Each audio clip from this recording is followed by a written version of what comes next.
News bulletin में आपका स्वागत है। आइए जानते हैं बिहार की 30 फटाफट बड़ी खबरों को।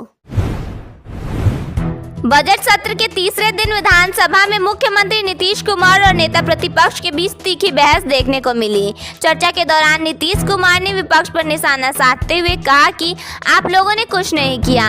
इस पर तेजस्वी यादव ने पलटवार करते हुए जवाब दिया, आप ही दोबारा हमारे पास आए थे। दोनों नेताओं के बीच बयानबाजी से सदन का माहौल गर्मा गया। आरजेडी अध्यक्ष तेज प्रताप यादव ने सोशल मीडिया पर फैन से संवाद करते हुए विवादित बयान दिया। उन्होंने कहा, सीएम महिला प्रेमी है, गिरिराज सिंह को अकल नहीं है। उनके इस बयान के बाद राजनीतिक हलकों में चर्चा तेज हो गई है। बीपीएससी कैलेंडर में टीआरई 4 की भर्ती सूची शामिल नहीं किए जाने से छात्र संगठनों में नाराजगी फैल गई है। इसे लेकर छात्रों ने सरकार के खिलाफ मोर्चा खोलते हुए विरोध प्रदर्शन शुरू कर दिया है। नीट छात्रा दुष्कर्म मौत मामले में प्रशासन ने सख्त कार्रवाई करते हुए शंभू गर्ल्स हॉस्टल का लाइसेंस रद्द करने का निर्णय लिया है। डीजीपी विनय कुमार ने कहा कि इस मामले में हॉस्टल मैनेजमेंट की बड़ी लापरवाही सामने आई है। भागलपुर में इंटर की परीक्षा देने पहुंची छात्राओं से हिजाब उतरवाए जाने का मामला सामने आया है। वहीं पटना और बगहा में कुछ छात्र चप्पल पहनकर परीक्षा केंद्र पहुंचे। नियमों के उल्लंघन के आरोप में अब तक 32 छात्रों को रस्टिकेट किया जा चुका है। बिहार में दोबारा चुनाव कराए जाने की मांग को लेकर सुप्रीम कोर्ट में याचिका दायर की गई है। इस मुद्दे पर प्रशांत किशोर ने कहा कि महिलाओं को 10,000 रुपए देना भ्रष्टाचार है। बगहा में पुलिस ने पड़ोसी के घर विस्फोटक रखकर फंसाने की साजिश का खुलासा किया है। मामले में आरोपी दीपांशु को गिरफ्तार किया गया है, जो कर्नाटक से विस्फोटक चोरी कर लाया था। बांका जिले में गैर मर्दों से फोन पर बात करने के शक में पति ने अपनी पत्नी की पीट कर हत्या कर दी। पुलिस ने आरोपी पति को गिरफ्तार कर लिया है और मामले की जाँच जारी है। पटना में 4 दिनों से लापता किशोर अमित का शव गंगा नदी से बरामद हुआ है। परिजनों ने आशंका जताई है कि उसे डुबोकर हत्या की गई है। पुलिस मामले की जांच कर रही है। किशनगंज में छोटे भाई ने बड़े भाई की हत्या की साजिश रची। 3 लाख रुपए में सुपारी देकर बदमाशों से 46 वर्षीय मंजर आलम की पीट कर हत्या करवा दी गई। पुलिस ने मामले की जाँच शुरू कर दी है। समस्तीपुर में रेलवे ट्रैक पर एक महिला और बच्चे का शव मिला है। आशंका जताई जा रही है कि हत्या के बाद शव को वहां फेंका गया है। पुलिस दोनों की पहचान करने में जुटी है। परीक्षा केंद्र पर देर से पहुंचे शिक्षकों को प्रवेश नहीं दिया गया। इस फैसले का लोगों ने विरोध करते हुए कहा कि जब परीक्षार्थियों को देर से आने पर अंदर नहीं जाने दिया जाता है तो शिक्षकों को भी छूट क्यों दी जाए। समस्तीपुर में पंचायत के हस्तक्षेप से एक शादीशुदा महिला की उसके प्रेमी से दूसरी शादी करवाई गई। बताया जा रहा है कि दोनों के बीच पिछले 2 साल से अफेयर चल रहा था। मौसम विभाग के अनुसार आज बिहार के सभी जिलों में मौसम सामान्य रहने का अनुमान है। न्यूनतम तापमान 12 से 14 डिग्री और अधिकतम तापमान 22 से 26 डिग्री के बीच रहने की संभावना जताई गई है। गया जंक्शन के पुनर्विकास कार्य के चलते रेलवे ने 45 दिनों का मेगा ब्लॉक लिया है, जिसका सीधा असर पटना गया रेलखंड पर चलने वाली ट्रेनों पर पड़ा है। 5 फरवरी से 21 मार्च तक प्लेटफॉर्म संख्या 2 और 3 पूरी तरह बंद रहेंगे। इस दौरान पटना गया पैसेंजर ट्रेन को रद्द कर दिया गया है, जबकि 8 ट्रेनें बदले हुए मार्ग से और कई ट्रेनें आंशिक समापन व प्रारंभ के साथ चलाई जाएंगी।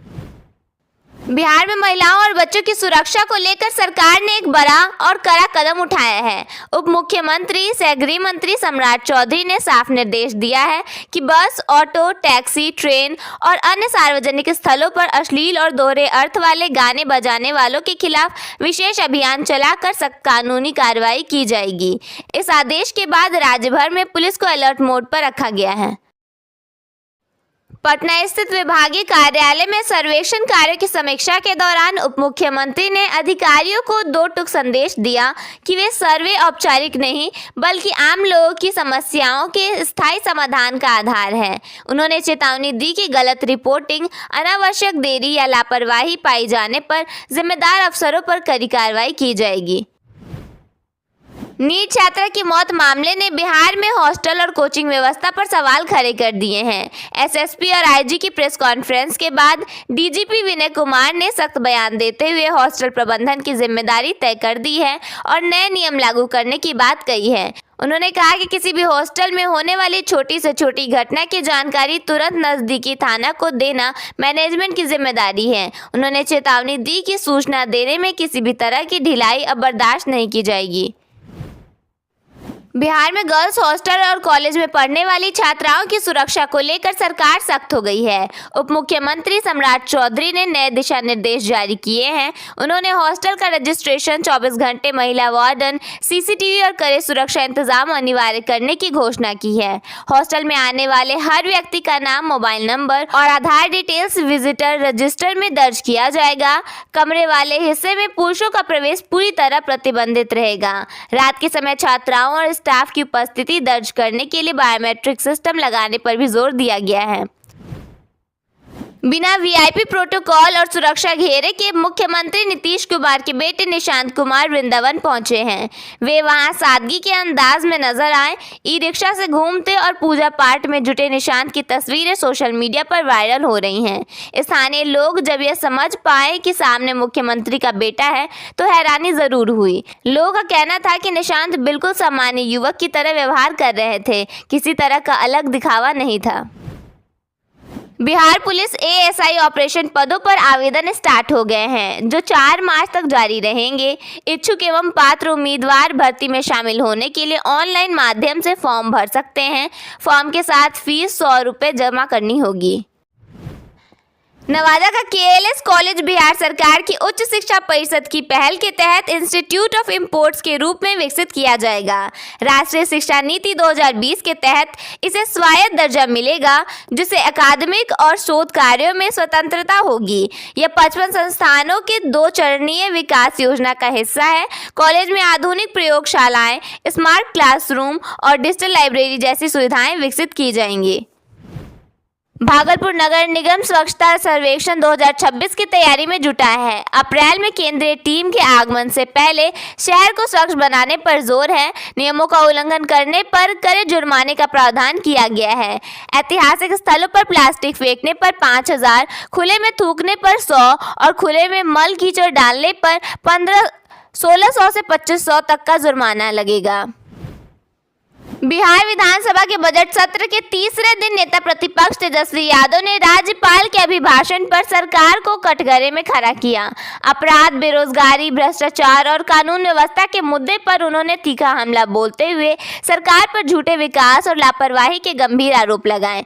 उन्होंने कहा कि थाना खामोश है, प्रशासन बेहोश है और सरकार मदहोश है।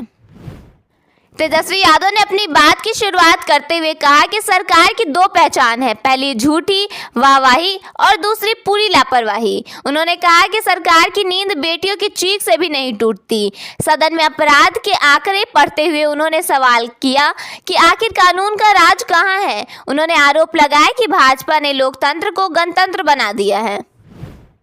तेजस्वी ने कहा कि चुनाव में लोग हारा और तंत्र जीता। जैसे तैसे ये लोग सरकार में आए हैं, प्रशासन के दम पर चुनाव जीता गया। उन्होंने कहा कि 20 सालों से सत्ता में रहने के बावजूद इन लोगों ने कोई ठोस काम नहीं किया।